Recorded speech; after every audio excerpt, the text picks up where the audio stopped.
Hey, what's up everybody? It is Kellen here from Start Your Systems, and welcome back to MXGP Pro today, where I'm going to be playing the Nukian track in MXGP Pro and talking about, well, basically a week and a half ago, the MXGP of Argentina that happened. I apologize for all of you guys out there that have been waiting for this video to come out. I was very sick all of last week and just literally could not get anything done video wise or just even in regular life, so I was just completely bedridden most of the week.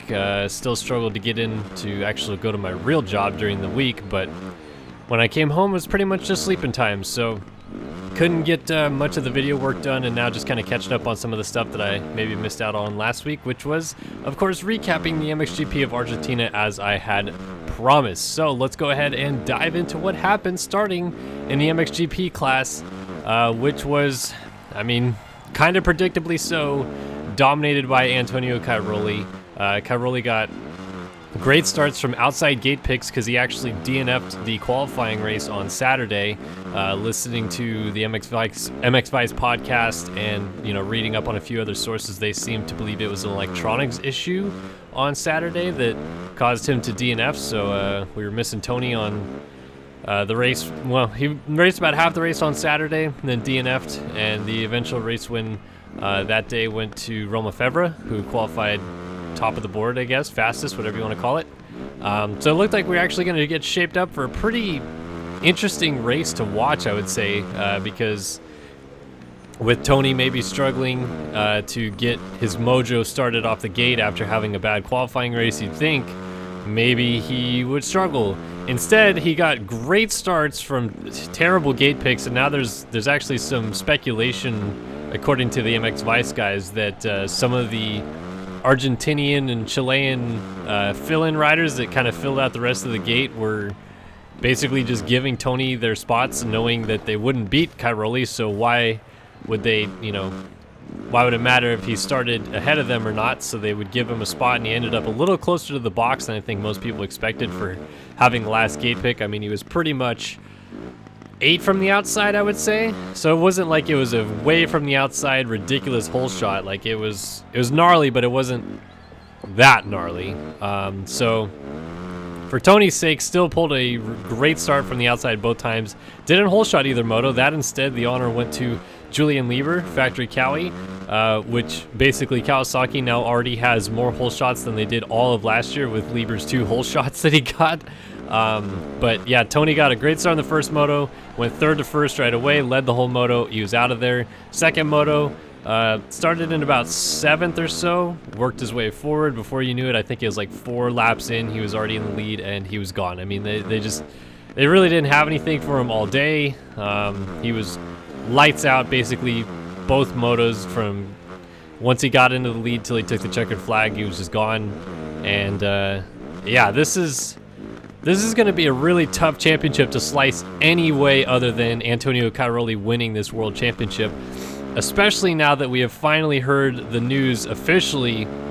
Jeffrey Hurling's getting his tests done at the doctors with his broken foot, and they have deemed that he will not be able to make it at the very least until round 5 of the series, which worst case scenario means he ends up 200 points behind Cairoli before he even makes it to the gate, and that in itself means he may not even be 100% when he gets back if he tries to, you know, rush back his progress. So there's a whole can of worms being opened up right now, and depends on who you trust as a trusted source or not, but it is definitely looking more and more within the realm of possibility that Jeffrey Hurlings comes to the USA to race the 12-round AMA National Series instead, since, I mean, at the very least, he can be semi-healthy at the start of that series if all goes well with his healing, and then he may very well win an American championship in that sense. But we'll talk a lot about that and the rumors swirling around it, and if it happens, the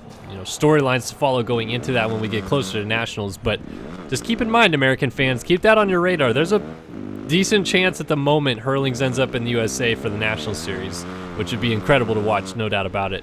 But back onto the GPs, yeah, I mean, other than Tony dominating all weekend, there wasn't really massive storylines I felt like coming out of the 450 class. Like, the biggest one I would think, other than Tony winning the races, was Romain Febvre, who was looking like he was actually on his way to a half-decent day, third in the first moto, ends up crashing pretty hard in this roller section in the second moto.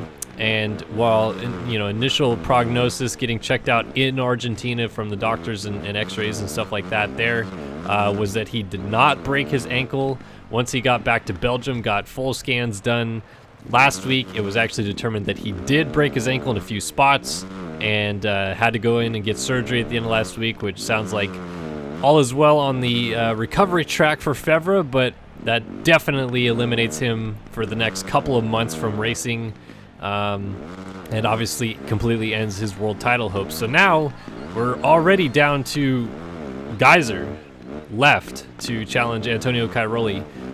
Clement Tissot, Gauthier Paulin, they were good, they were steady. Tissot and Paulin both actually crashed in the first corner of the second moto, but they needed more. They needed to, if they could have taken points away from Tony, but obviously finished on the podium if they wanted to stay relevant as the series started moving into the European swing already, as we were going to be in Madely-Bazin next. But nothing really special out of Paulin or Tissot. Great rides from the back for both of them, but they ended up 4-5 respectively. Tissot getting 4th and Paulin getting 5th overall, and they're already, I think, like 15 points down each from Cairoli. So yeah, they got some work to do, and like I said, it really, to me, just leaves Tim Geyser already as like kind of the guy that can take Cairoli down mano-a-mano, maybe. I don't think it'll happen with the way Tony rode and the way he has been riding. I mean, let's be honest here. We have 18 rounds of the GP series still to go, potentially 19, because they apparently decided to change they're going to go to Singapore, I think, and that's now going to happen at the end of the year. So there's a big gap in the middle of the schedule, and they may fill it with a European round instead. So we may have 20 GPs, which means there's either 19 or 18 rounds left to go. And I'm not saying let's hand Antonio Cairoli the title, but if Herlings isn't going to come back, and definitely won't be coming back in a reasonable amount of time, with Geyser's track record of injuries, with Tissot and Gauthier Paulin's and Max Anstey and Jeremy Van Horbeek's record of not really being able to take it to Cairoli, boy, I don't know. This is looking already really good for Cairoli in his quest to get 10 world championships and tie Stefan Evert's record. And we're only past the first round, so that's incredible stuff. Yeah, other than Febvre, though, I mean, Geyser looks solid, 2-2 performance. I mean, only 6 points down in the championship, but he wasn't really on Cairoli's kind of level. He was definitely the second best guy on the track. I mean, don't get me wrong, he was well and above the rest of the field, except for Febvre giving him a couple fits there in the middle of the races. But Geyser was really strong, but he still was not close to Cairoli by the end of the races. So, I mean, he's going to get wins. He's going to win GPs. But will he stay healthy the whole season? And if he does stay healthy the whole season, does he get enough wins stolen away from Cairoli to maybe challenge for the world title? I really don't see it. But we got so much racing left. I hate making predictions like that. But it seems like it's already going to come down to injuries with this series. Like we know Herlings being out and Febvre being out is big swings in terms of championship potential, but yeah, like it's almost going to take Cairoli getting hurt himself to really change the dynamic of this series in the favor of a Geyser or a Paulin or a Tissot or any of those guys. So I don't know, man. In one hand, it's very cool to see Tony get his 10th world title. I would love to see it for sure. But on the other hand, I'm a little bummed because I'd like to see more of a challenge, like more of an actual fight for him to get it. And who knows, maybe Geyser does step it up once we get back into this European swing. But right now, it is bleak. Oh, so bleak. But yeah, Febvre out for a couple months. Kudos, Jeremy Van Horbeek gets on the box. First ride for the SR Honda team. Those guys look like they weren't even going racing a month and a half before the series, and they end up going down to Argentina, and Jerry Man gets up on the podium. What a cool story. I mean, Jerry gets sacked from factory Yamaha, ends up on the podium at the first round that he's racing not for a factory team in years. And, I mean, shoot, all is well in the Jerry camp right now. I think that there's a lot of speculation floating around right now. Like, okay, if Herlings does go to the USA, does that leave an open spot on Red Bull KTM for a fill-in guy? And is Van Horbeek available, or is he, content with the SR Honda ride? And obviously there's the question mark about Fevre in an open spot there. I don't think that they'll fill that position unless Seawer goes out, in which case they obviously have the other the other Monster Energy Yamaha boys of Paulin and Tonis to kind of pick up the slack, at least for Yamaha, but not necessarily the factory team.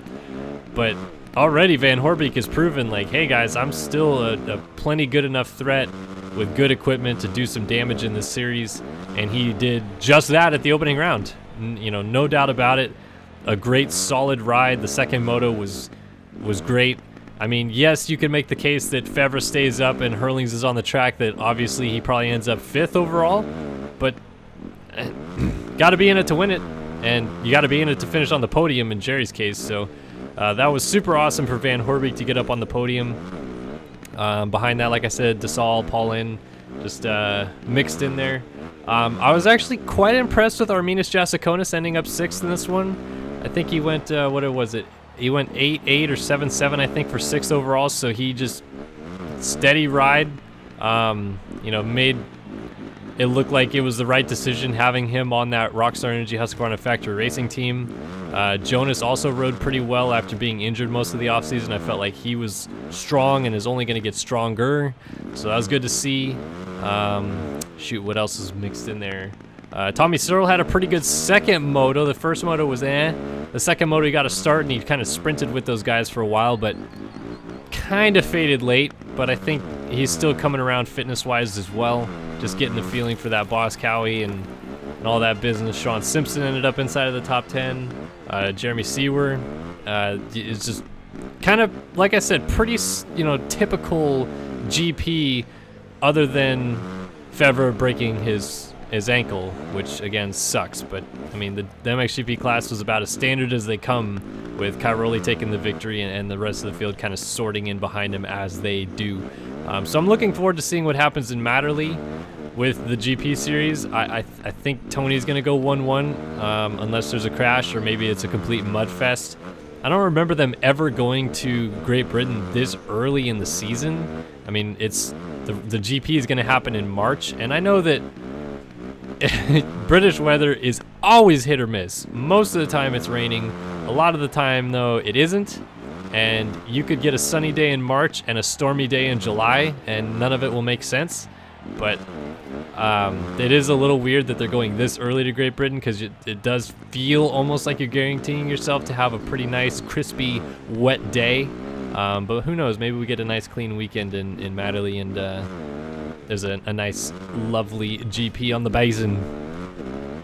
Either way, like I said, it's tough to spin it against Cairoli's favor. But if it's going to be somebody, I would say Tim Geiser is going to ruffle his feathers at Matterley. But we'll have to see.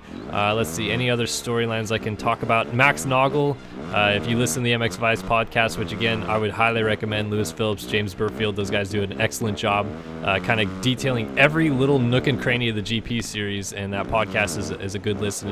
It's long, so sit back and enjoy it for sure. But definitely very knowledgeable with their GP information, and I'm gathering a lot of my information from that. Obviously, I read some articles myself and do some digging and on some other stuff, but they had done an interview with Max Noggle, and supposedly Noggle, who's never had knee issues in his life, actually over-jumped a jump in the first moto and his knee popped out. So he pulled off the track, got it popped back in, I think got a pain shot or something like that. Came out for the second moto and it immediately did it again, and supposedly it's going to need surgery from what I have read, which sucks because Noggle, I think, was looking to have maybe a bit of a turnaround season after a couple bad seasons on the TM. I mean, no offense to TM, but he definitely needed better equipment, and he's on a privateer KTM. And had said that they did a great job with low budget getting out there and getting him feeling comfortable. I think he was 6th in the qualifying race, if I remember correctly. So Noggle was feeling frisky, and you can never let the Germans go, man. They always bite when you least expect. But Noggle, unfortunately, I think is going to miss a month or two, just healing up from this injury now. And Sucks that we've already had a couple guys sapped from the series, but maybe he gets healthy in a reasonable amount of time and he ends up back on the track. But yeah, I can't really think of anything else that was really like a standout or anything wild. A lot of you guys maybe saw Arnaud Tonus' big crash in the first moto. He was able to ride off under his own power and actually went out and finished inside of the points in the second moto. So he's a little banged up from what I understand, but I think he's going to be like A-OK for Matterley and moving forward. And yeah, MXGP opening round, Cairoli dominates. Romain Febvre breaks his foot, his ankle, and yeah, what the heck is going to happen with the Jeffrey Hurling saga? We're going to continue to watch that. Let's jump into the MX2 class though. Highlight some of the storylines from this class, which I felt was a little bit more of a mix-up than I had initially expected. Now, Jorge Prado 1-1. Yeah, I mean, that had to be expected. I basically predicted that, and it was a pretty much spot-on prediction that the KTM boys would go 1-1-1-1, and they did. I think Saturday gave us some false hope after the qualifying races that you're like, oh, ooh, you know, Thomas Kjær-Olsen qualifies at the top, Romain Febvre qualifies at the top. Maybe we have some mixed results at the opening round. Nope. KTM dominates. Prado goes 1-1. I mean, got good starts. I think Tom Vial actually got both hole shots for the Red Bull KTM team, so his teammate. But yeah, Prado pretty quickly got into the lead and scored it away, and he was out of there. In second behind him though, Thomas Kjær-Olsen did end up going 2-2. So much like the MXGP class, he is only 6 points down and kept it relatively close. So.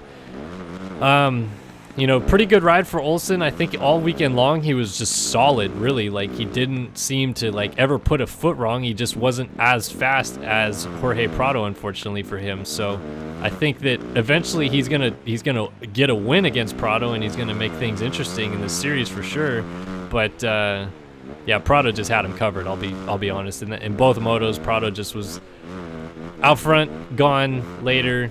Nice seeing you. We'll see you next round, basically. And yeah, Prado. What else are you gonna say? Behind the 1-2 dominance of Prado and Olsen, though, lies Aussie sensation Mitchell Evans, who amazingly went 5-3 to end up on the podium, much like Jeremy Van Horbeek. Some kind of mixed results that still ended up with him on the box. But man, debut ride in the GP series, gets Olivier Lancelot's 114 Motorsports Honda team up on the box. They were stoked. He was stoked.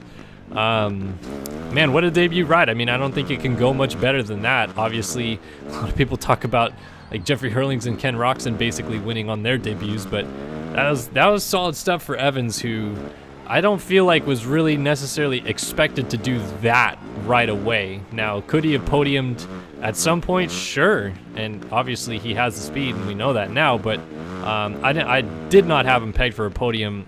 I mean, right off the front, I would have put Ben Watson or Calvin Valandrin or, you know, one of those guys up ahead of him on the box at the very least, and man, he rose to the occasion. A solid ride, both motos, just good. Like, I didn't see anything out of Evans in either moto that I was like, yeah, but the other guys really had him covered. No, Evans was there. Like, he's just in the mix now.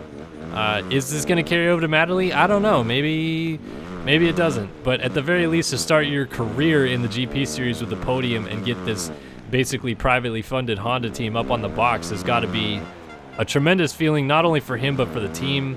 I know that they, you know, kind of, I felt, had to deal with a lot of struggles last year with Hunter Lawrence getting hurt and his head probably already 2 feet in the door in the United States. And then Bas Vossen was not necessarily, I think, as good as they expected him to be on that team last year.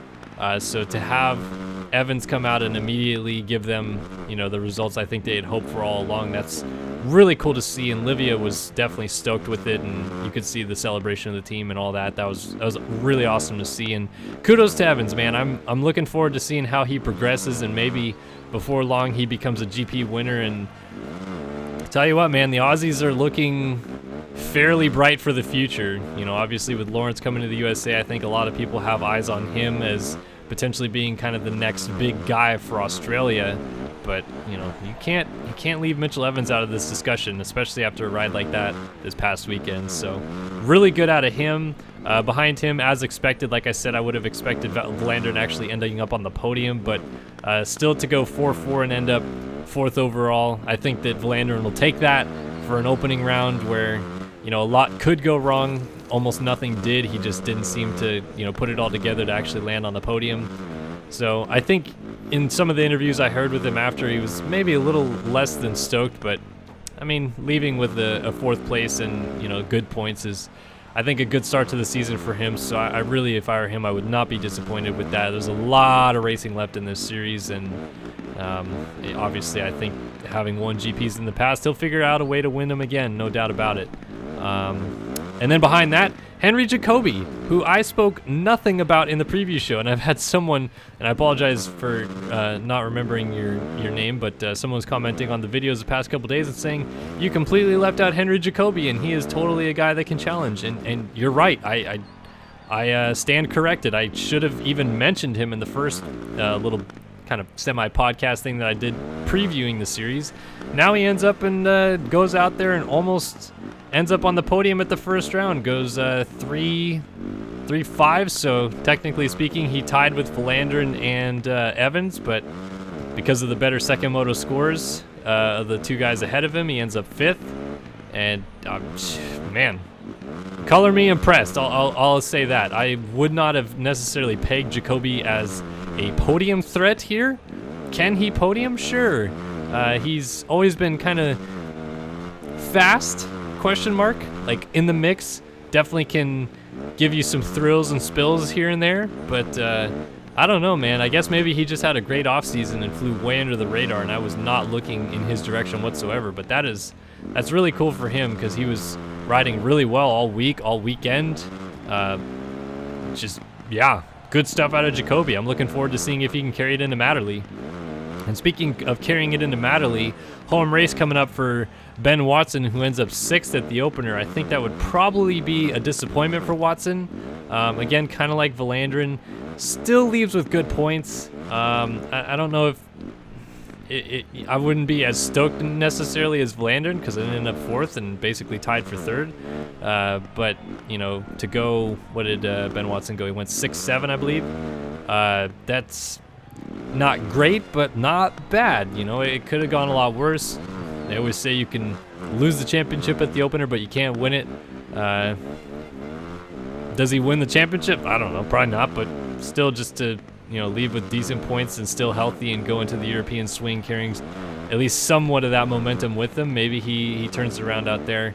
I think a lot of people are expecting him to, speed-wise, be able to contend with Prado at some point during the season, similar to Vlaanderen and obviously like Olsen.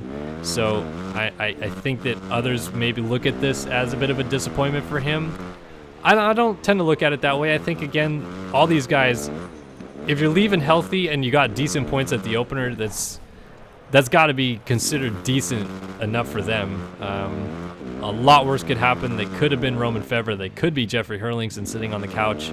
Instead, they're leaving with points and still a lot of time left to play on the table here. So I think that they're going to try to carry that momentum into Matterley, like I said, with Jacoby, and maybe we'll see if Ben Watson can turn it around and actually get it up on the box at his home GP in a couple weeks here. Tom Vial.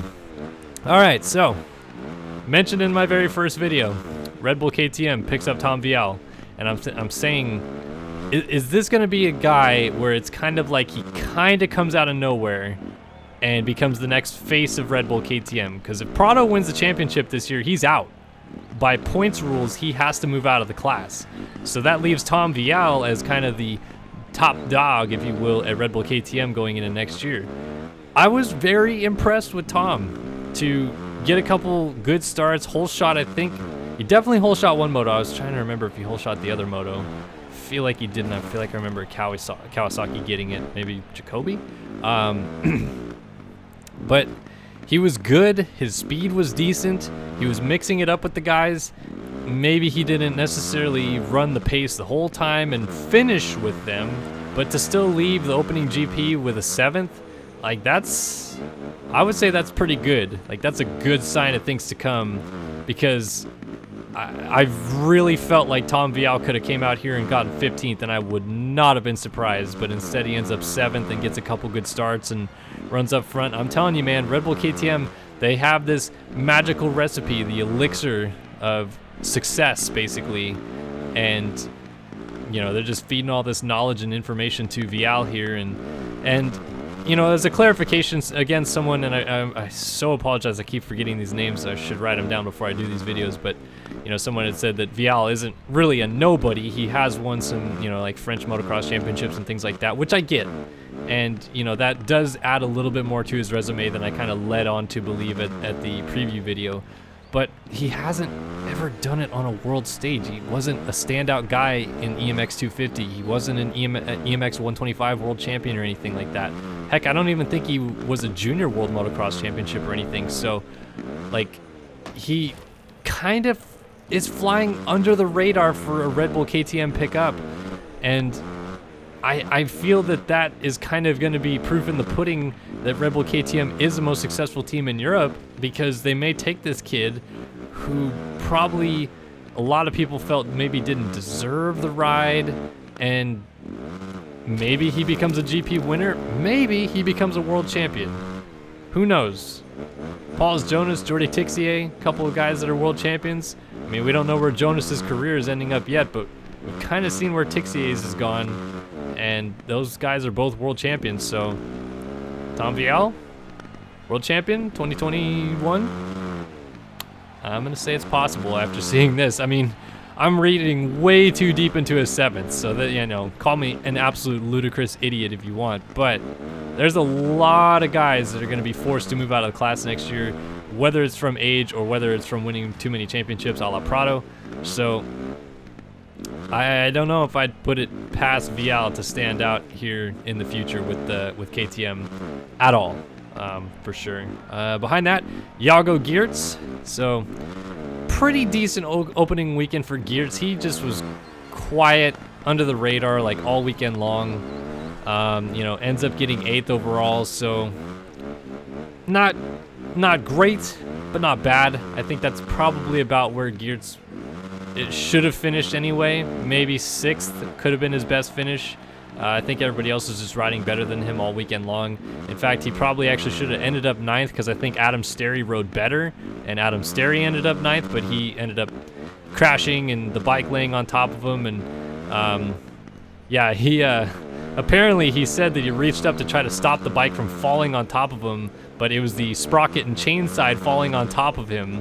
And so instead of putting his hand out and getting his hand just caught up in the sprocket and chain by, you know, just trying to keep the bike away from him, he said he just turned his shoulder and just took the brunt of the bike off of his back in order to not injure his hand. So instead he took a chain and sprocket to the back, and I guess it bruised him up a little bit, but he still got up and finished the race in that second moto. Ended up going, what is that, 9, 10, 10, 11, I think, maybe actually, 10, 11. So not a bad result. I think that's good. That's positive to build off of. I think he'll probably shine a little bit more as we get into the European swing. I've never really known Sterry to be one that flyaway races are his forte, but and you know, maybe now finishing top 10 kind of proves that I'm an idiot for saying something like that. I don't know. Behind that, Davey Pooches ends up 10th. Conrad Muse was 11th, and then Muse ended up actually going and getting beat by Bas Vossen at the opening round of the British Championship at Fat Cats this past weekend, so Vossen won the MX2 class after finishing 12th and behind Muse at Argentina, but then he beats Muse at Fat Cats in his own country, because Vossen is, you know, from the Netherlands. But yeah, both of those guys, I think, probably were hoping for a top 10 and didn't get it, but maybe going to the British Championship and getting a little bit more testing time in on the bike, and probably coming in a little bit better feeling on the bike overall into Matterley will be a good sign for them. I'd look for both of them to maybe turn it around and find their way inside of the top 10. You know, I think that both of them are plenty capable of it, and you know, we'll definitely have to see what's going on with that. Just want to touch on one key kind of mixed in here with everybody that wasn't talked about, I feel like, extensively, but should be, because American fans will probably want to know. So Darian Sanai, who is the American currently riding in Europe for Monster Energy DRT Kawasaki. He, I guess, is coming off of, what's it called? Mononucleosis? What's it called? I think I got that right. Anyway, it's the sickness that just never ends, it seems. And supposedly he has gotten very little training, doesn't have the full distance in him in the races just yet. And in the second moto, he actually, you know, crashed and kind of hurt himself, so he decided to call it a day from there. But the first moto, he also crashed and charged back up to finish 12th in that first moto. So that was, I feel, a pretty strong ride for Sanai, who I think a lot of people are expecting to win GPs and probably will win GPs at some point. But having come in with very little prep time, to get a 12th in one moto, I think is just, at the very least, you can take it as a positive sign for him. Not where he wants to be. I think it's already a bummer that I think he, in his mind, thought he could come into this year and win a world championship, or at least challenge for it, and now he's already well in the back burner, 41 points down to Prado, and gonna have a lot of, you know, couple weeks off here to prep for Matterley and hopefully get better, get his training up to snuff, get his speed back a little bit. But yeah, just didn't look like it was going very well for him in South America, and supposedly he actually got food poisoning down there too. So tough weekend to be Darian Sanai. I would not have envied his position in that one whatsoever. But yeah, that's just a little update on Sanai. I'm sure American fans out there probably would have been keen to know maybe why he had a bad race, and everybody always seems to blame those, you know, DRT Cowies or DRT anything. Dixon builds pretty high performance engines, but they have a tendency to hand grenade every now and then, and supposedly someone had said that he was getting dogged for it, but it was not a bike issue. So it was just Sanai running into some issues there with a crash and couldn't finish that second race. But yeah, that was MXGP of Argentina. Again, I apologize for having this video out ridiculously late. It should have been out earlier, but being sick absolutely just drained me last week. And I'm still not even fully better. I'm still coughing. I'm still sniffing here and there, but slowly getting better, and I'm just busy all the time, it seems, so I don't always get the chance to sit down and bench race and talk moto like I love doing. But I appreciate you guys always sticking around and you know, waiting for me to get the content out when I can, and I hope to bring you guys a lot more information as I get it. And man, I'm gonna keep my ears peeled about this Hurlings situation. This is gonna be a big storyline to follow if he ends up coming to the United States. That would be incredible stuff. But yeah, thanks again, guys, so much for watching. I really appreciate it. If you want to comment on anything that I said in this video or start a discussion of your own, please be sure to head down to the comment section below and immediately start typing a fit of rage about something stupid I said or something stupid I didn't say, and I'll be happy to answer back any of your lovely, stupid, or awesome comments. All comments are welcome. So again, appreciate you guys watching. Hope you enjoyed the video, and I'll see you guys in the next one. So long for now.